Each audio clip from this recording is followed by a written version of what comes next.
depois responder no nosso debate. Bom, vamos já passar então para o segundo tema de apresentação, que ainda tem envolto aí na questão do processo digital, né? Mas com uma preocupação específica, e aqui não é a preocupação da proteção de dados do empregado, mas a proteção de dados dentro do processo digital. Quem vai trazer essa discussão para a gente, a doutora Semíramis de Cássia Lopes Leão, que ingressou no nosso grupo também esse ano, ela que é mestre em Direitos Humanos pela Universidade Federal do Pará, especialista em Direito e Processo do Trabalho pela UNAMA, Direito Previdenciário pela Faculdade Batista Baiana, membro do IBDP, que é o Instituto Brasileiro de Direito Processual, e professora da graduação da Unifamas, e também de curso de pós-graduação. Então, doutora Semíramis, muito obrigado pela sua colaboração. Seja bem-vinda à primeira exposição do grupo e tenha a palavra. Olá, boa tarde, muito obrigada pelas boas-vindas. Me senti muito acolhida nesse grupo desde o primeiro momento em que tive a grata oportunidade de passar a integrar. Então, já desde logo, cumprimento a todos e todas, e essa troca é o que nos enriquece. Eu hoje estou falando aqui de Belém, a nossa colega no Momento Cultural mencionou a cidade, então, são vantagens que a questão das reuniões telepresenciais acabaram nos propiciando. E dentro dessa temática que a Manuela iniciou, eu dou sequência, verificando um pouquinho aqui de como a influência da tecnologia vem permeando os nossos estudos, especialmente no âmbito aqui do processo do trabalho. Eu iniciei um compartilhamento de tela, acredito que conseguem ver, eu só não sei se está passando. Estamos vendo sim, mas está não... no primeiro slide. Está no primeiro slide, né? Deixa só eu...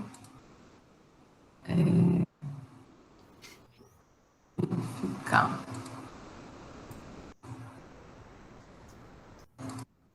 Acho que é isso.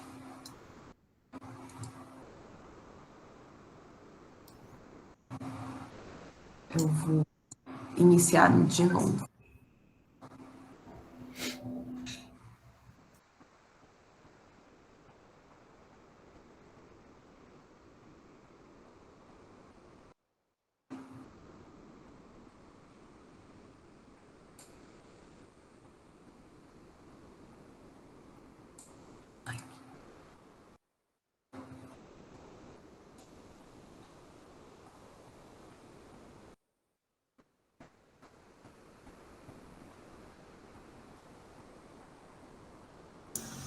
Agora quem?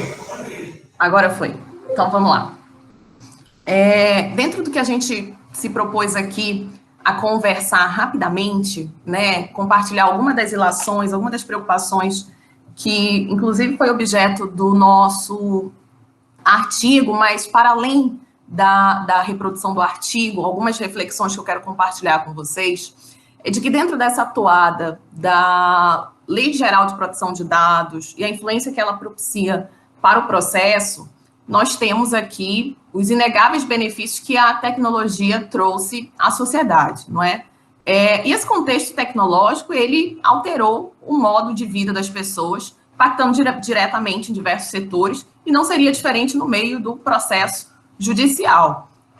Dentro desse cenário, a gente não pode deixar de citar a Revolução 4.0, que também vai ser tida aí como uma nova revolução tecnológica, propiciando transformações não só nas estruturas sociais, mas dentro dos sistemas econômicos, que, ao mesmo tempo, se representa como uma inovação altamente promissora, mas potencialmente perigosa, dados aí os destinos que nós não conseguimos compreender. Então, dentro dessa lógica, a sociedade da informação, permeada aí também, né, com o protagonismo da inteligência artificial e a importância que os dados vão assumir, elas vão dar toda a tônica, a ponto, inclusive, de os dados serem considerados para a nossa economia contemporânea como novo petróleo, já que ele traz aí profundos impactos e funcionam como uma verdadeira commodity, já que as inovações tecnológicas que vão permitir não só a coleta, mas o processamento de informações podem assumir um viés preditivo, com alto valor de mercado, seja para fins publicitários, governamentais, privados, corporativos, entre outros, não é? Portanto, a administração, a coleta, o armazenamento desses dados e o papel de destaque dos dados representa uma preocupação crescente, dada aí a potencialidade de compartilhamento com informações pessoais e sensíveis, sejam de pessoas físicas ou jurídicas, acessíveis por terceiros e sem que haja o efetivo controle finalístico para que essas informações de fato estão sendo utilizadas, sem que haja a transparência em torno destas informações e, principalmente, por vezes, a coleta de dados e a coleta de dados sensíveis totalmente alheias ali ao consentimento dos titulares. Então, isso pode representar uma série de prejuízos aos cidadãos, como nós vamos verificar aqui.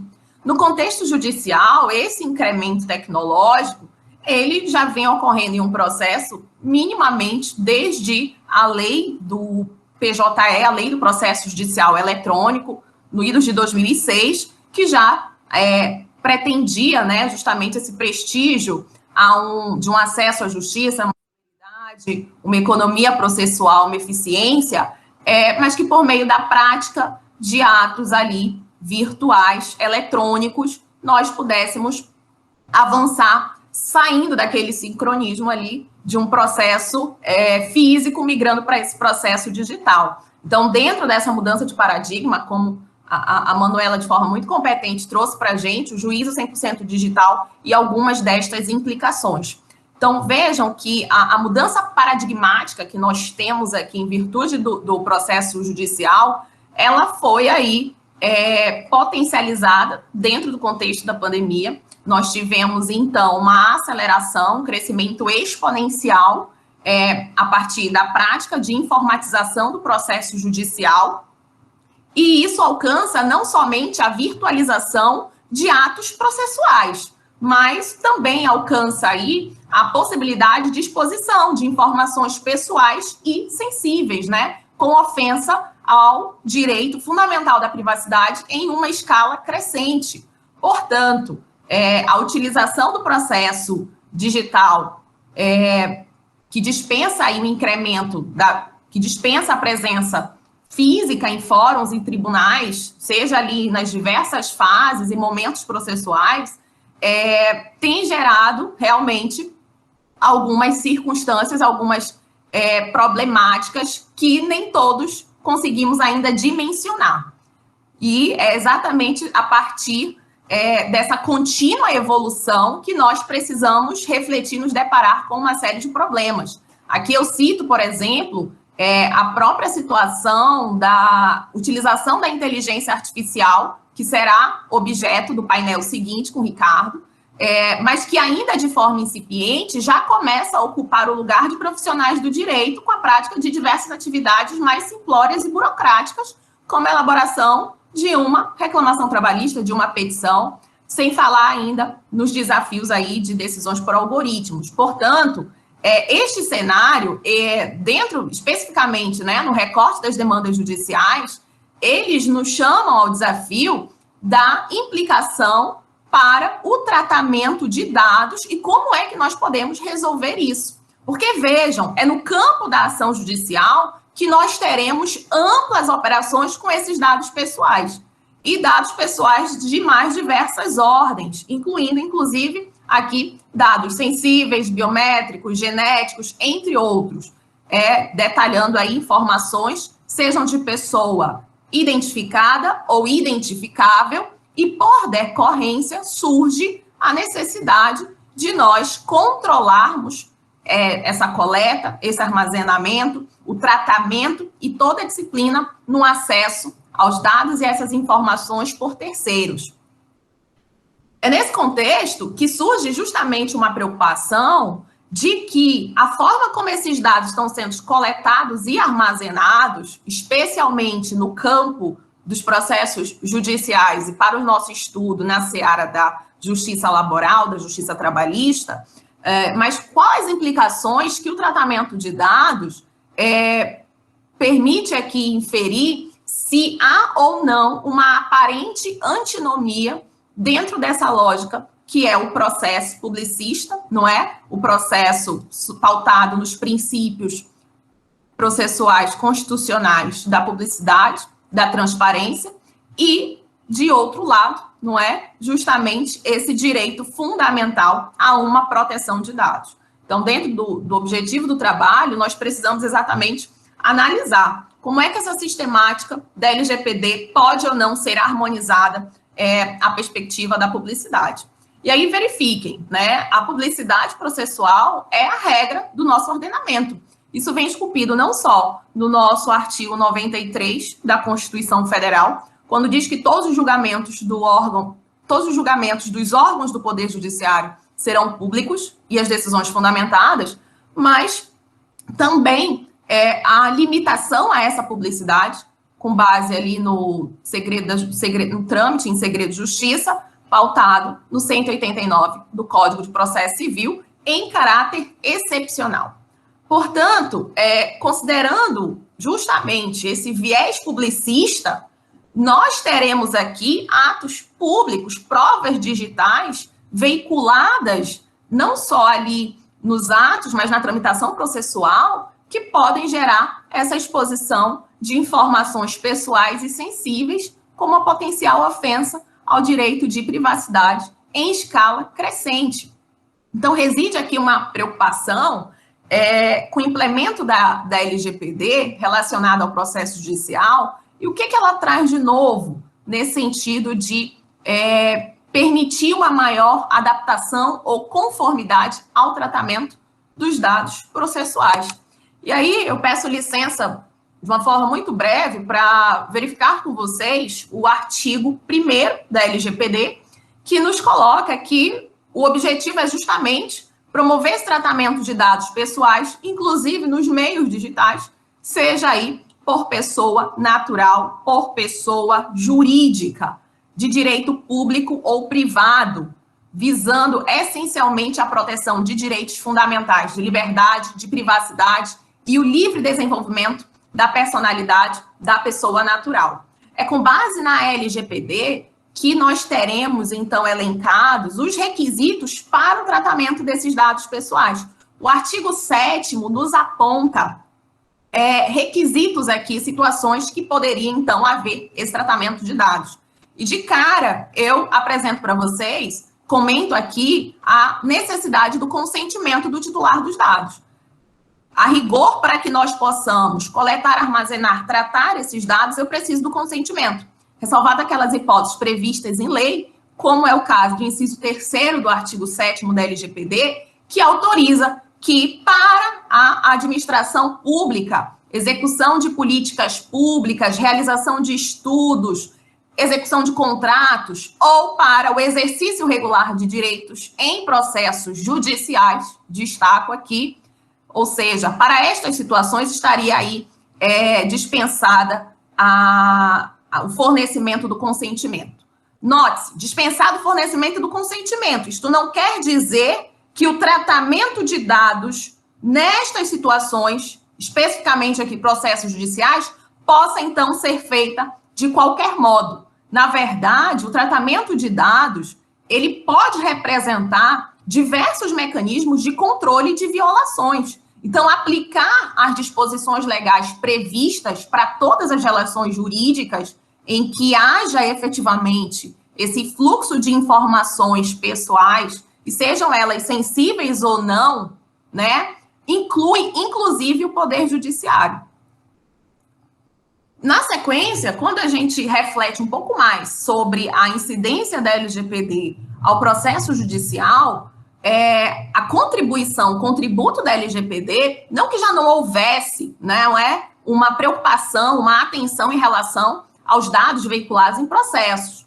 O fato é que a LGPD, ela eleva a responsabilidade, especialmente os desafios, de como é que esse regramento deve ser aplicado nos atos e na tramitação processual. Portanto, o direito de acesso a dados armazenados por órgãos públicos, por face ali de um direito ao titular dos dados, vai incluir também dados administrados pelo Poder Judiciário. É justamente a compreensão da autodeterminação informativa do titular dos dados que perpassa por eu ter ciência de como essas informações estão sendo utilizadas, para que elas estão sendo utilizadas, uma transparência, não é, em relação a esses dados, e principalmente como é que é feita a disponibilização desses dados, a ponto, inclusive, de que quando eu tenho, dentro da LGPD, a previsão de uma série de direitos que estarão enumerados lá entre os artigos 9º, o artigo 18º, justamente com esse acesso facilitado às informações sobre tratamento de dados, a possibilidade de o titular confirmar a existência de um tratamento, acessar os seus dados, corrigir dados incompletos ou desatualizados, o direito à anonimização, que nós vamos conversar aqui, que é a possibilidade de você desvincular aquela informação ao titular ou bloquear dados desnecessários, excessivos, enfim, vários direitos que estão ali relacionados dentro da LGPD, que tem esta preocupação justamente com exposições desnecessárias por parte de todos aqueles que serão aí os agentes de dados. Então, verifiquem que o comando da LGPD, ele impõe um dever aqui, uma necessidade de adaptação, conformidade, com viés prático, com viés efetivo, soluções que, de fato, repercutam no plano prático e que nós possamos efetivamente utilizá-los. Porque um dos grandes desafios que nós teremos aqui é justamente em compatibilizar esse princípio da publicidade e da informação, não é, atrelado aí ao direito, quase como um direito fundamental, à proteção de dados pessoais. Porque, vejam, a utilização de dados pessoais em bancos de informações representam uma potencialidade não só de controle de condutas individuais, seja nas esferas públicas, nas esferas privadas, a ponto de invadir a esfera íntima do sujeito e descortinar toda a sua intimidade. E muitas vezes isso vai acontecer de uma forma totalmente indiscriminada, sem meios de revisão, sem meios de cancelamento de tal atividade. Portanto, a preocupação reside não naqueles propósitos declarados, explícitos, lícitos, conhecidos, mas muito mais com a associação dessas informações para propósitos desconhecidos, sejam por parte do Estado, seja por parte de particulares, e que podem ter ali fins igualmente ilícitos e imorais. Portanto, estas informações, elas precisam se dar de forma transparente.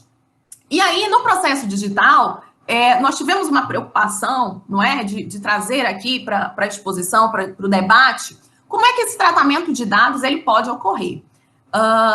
Aqui a gente já tinha comentado, justamente com essa possibilidade de descortinamento da intimidade, mas é uma preocupação antiga por parte já da Justiça do Trabalho. Desde 2010, nós tivemos a resolução 121 do CNJ, que retirou dos sistemas de pesquisa e consulta processual, nos sites dos tribunais, a possibilidade de localização de processos por nome, que era justamente aquela pesquisa daquela lista suja que muitas empresas faziam dentro do processo seletivo admissional para verificar se aquele empregado já tinha litigado em face de algum outro ex-empregador ou não. E acabava gerando ali realmente essa estigmatização das partes, não é? Então, notem que isso já é uma preocupação antiga no tratamento dessas informações, no acesso a essas informações. Ao lado dessa preocupação, nós também temos, não é, a Lei de Acesso à Informação, que determina, no seu artigo 25, que é dever do Estado controlar o acesso à divulgação de informações sigilosas produzidas por seus órgãos, entidades, assegurando a sua proteção. Vou além. A própria resolução 363, mais recente agora, janeiro de 2021, do CNJ, na tentativa de aliar a conduta dos órgãos do Poder Judiciário em face aí da LGPD, ela coloca a necessidade de proteção da privacidade e dos dados pessoais dos titulares nos atos processuais e administrativos. A resolução 332 de 2020 colocava no artigo 15: os dados utilizados no processo devem ser eficazmente protegidos contra os riscos de destruição, modificação, extravio ou acessos e transmissões não autorizados. Portanto, fica nítido aqui a proteção e algo que vem, como de fato deve vir, do CNJ na tentativa de regulamentação. Talvez nós ainda não tenhamos toda a regulamentação necessária e nós acabamos esbarrando em algumas situações práticas que demonstram aí, em situações concretas, como é que nós efetivamente devemos proceder. É o que a gente passa a analisar a partir de agora. Como é que essa proteção de dados pode ocorrer diante do processo e de provas digitais. A fim de ilustrar algumas dessas situações, eu trago aqui para vocês, logo de cara, uma problemática relacionada à veiculação de dados sensíveis em peças processuais. Quando a gente fala de dados sensíveis em peças de modo geral, especificamente no processo trabalhista, eu posso ter diversas informações assim elencadas. A definição vai constar, inclusive, no artigo 5º da LGPD, artigo 5º, inciso 2, sobre o conceito dos dados sensíveis. Mas vejam, eu posso ter informações do processo trabalhista relacionado a dados bancários, convicção religiosa, filiação a sindicato ou não, a existência de um laudo médico que foi juntado dentro da reclamação trabalhista como uma prova anexa de uma doença de natureza ocupacional, ou ainda, imaginem, uma reclamação trabalhista que nós estamos ali discutindo a validade da dispensa de um reclamante que sustenta, com base na súmula 443, que houve uma dispensa discriminatória porque ele detentor, portador de uma doença estigmatizante.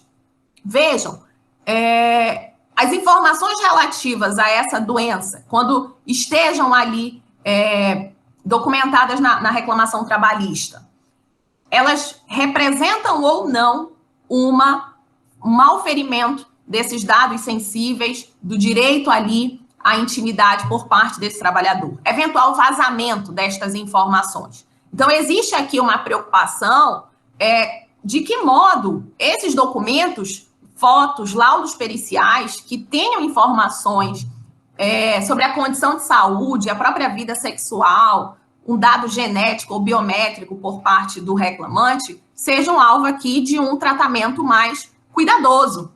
Pode acontecer, e não sei se já tiveram, situações inusitadas, como de uma testemunha ali ser contraditada porque teve uma relação extraconjugal com o reclamante.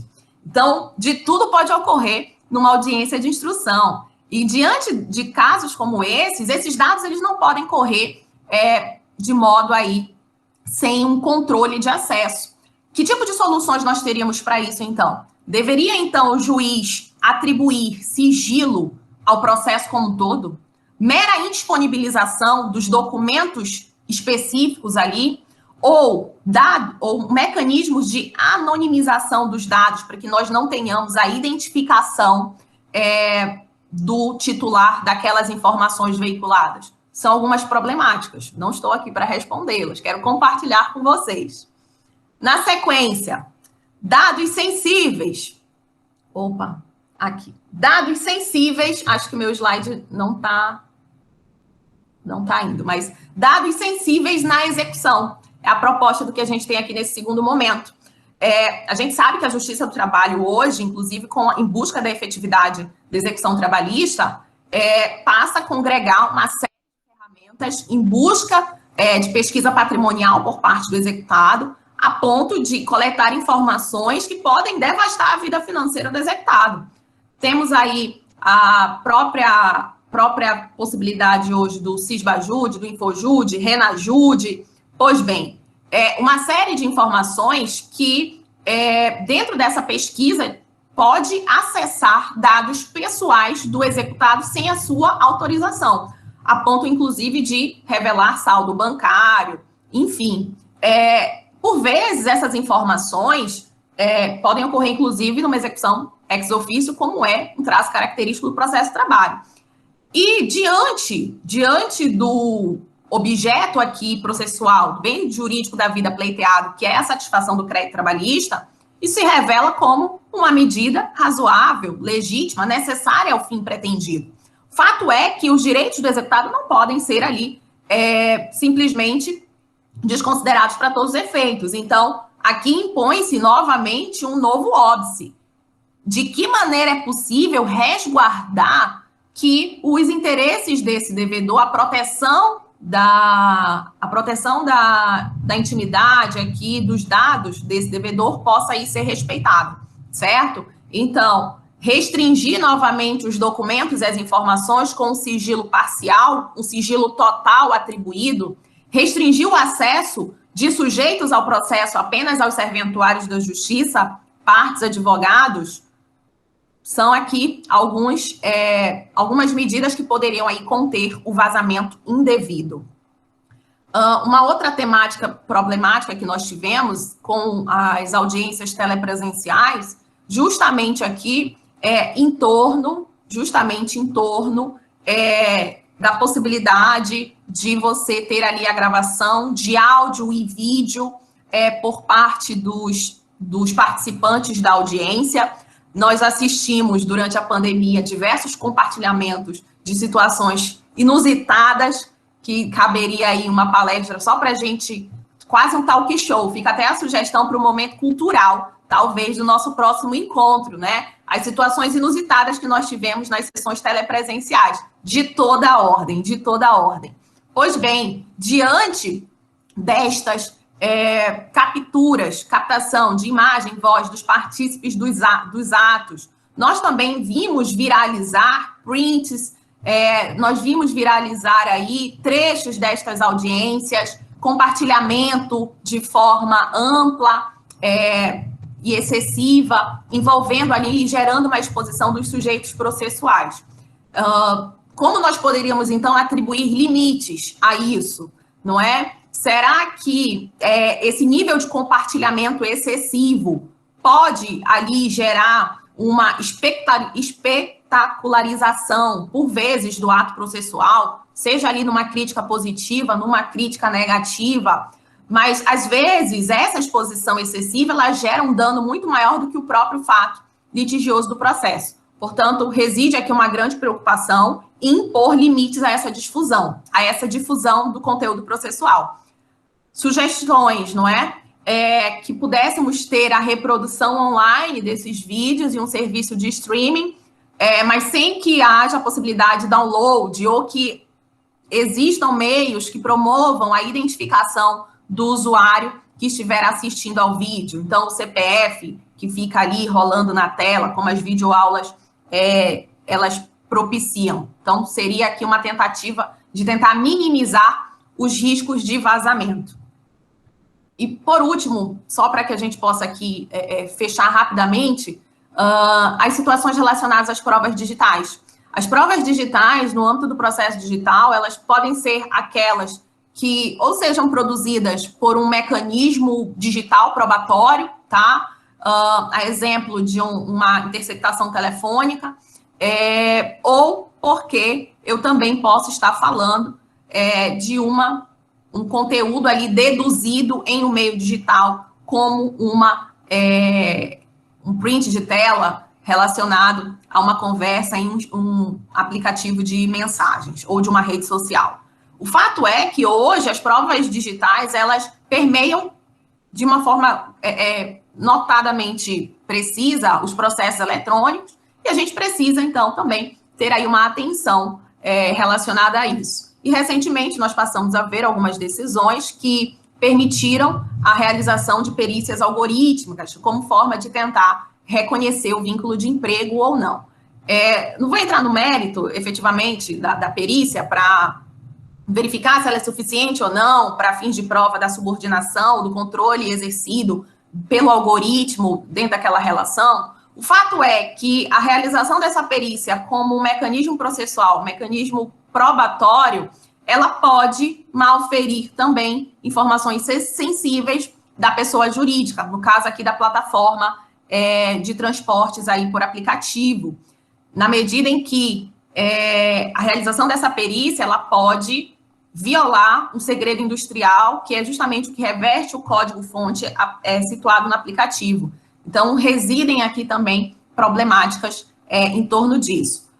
E, obviamente, esse é um dos principais argumentos manejados por parte das reclamadas, não é? E aí, como solução, na tentativa de não só garantir a transparência, que é o que orienta o próprio desenvolvimento, os princípios éticos da inteligência artificial, de que nós saibamos se estamos sendo controlados, como estamos sendo controlados, por partes aí dos titulares dessas informações.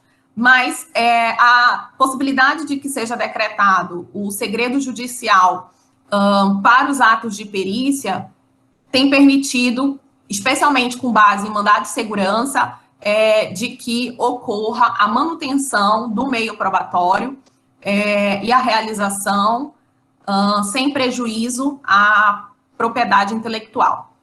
Então, essas são algumas situações práticas, que existem várias outras que a gente trouxe aqui na tentativa de elucidar. As soluções, eu não tenho a pretensão de esgotá-las, mas se não reconhecer a necessidade de que os tribunais tenham aí uma responsabilidade, tenham um esforço de cuidado em certas matérias, em certos dados que estão ali sobre a sua apreciação, especialmente pela potencialidade de danos, quando a gente tem aí atas de audiência, sentenças, acórdãos publicados em diários oficiais, porque a gente sabe também que existem os sistemas de repositório que podem acabar veiculando estas informações, não é? Então, a medida de anonimização pode representar uma solução na tentativa de que você coloque ali dentro da ata de audiência que as partes estão qualificadas, as testemunhas estão qualificadas em documento apartado sob sigilo. Seria uma tentativa, não é? Até porque o que o processo prega de publicidade são os atos processuais e não os dados pessoais. Portanto, precisamos refletir à medida em que as ações aqui têm sido perpetradas por parte aí de todos esses operadores dentro dos processos judiciais, com ênfase ao processo de trabalho. Então, aqui eu agradeço a oportunidade de fala, o espaço, ultrapassei um pouquinho o meu tempo, sem maiores delongas, devolvo a palavra para os coordenadores. Obrigada. Semira, meus parabéns pela apresentação. Você levantou questões bem interessantes, né, que exigem a reflexão, porque nós sabemos que nos processos trabalhistas, a ação trabalhista em si, ela é uma fonte riquíssima de dados pessoais e sensíveis. Eu vi aqui no chat, né, comentários da Renata, da Vanessa e do André, sobre, por exemplo, a exposição de dados pessoais, tanto de reclamantes como de testemunhas. O artigo que eu escrevi juntamente com a Semiramis, nós até analisamos a experiência europeia, né, que os tribunais europeus, como o tribunal alemão, finlandês, belga e assim por diante, eles tomam a cautela de ocultar alguns dados das partes e das testemunhas antes de sua disponibilização nos sites ou na internet. E na pesquisa que nós fizemos, nós não verificamos a mesma cautela pelos tribunais brasileiros. Aí, Semiramis, eu queria até que você abordasse nos debates se eventualmente haveria a possibilidade de responsabilizar civilmente os servidores enquanto agentes de dados. Tá? Eu acho que é uma questão muito interessante que a gente pode debater futuramente, mas para evitar aqui por uma questão de tempo, né, eu já vou chamar nosso amigo Ricardo Calcini, né, todos já o conhecem, né, ele é mestre em Direito pela PUC, aqui de São Paulo, professor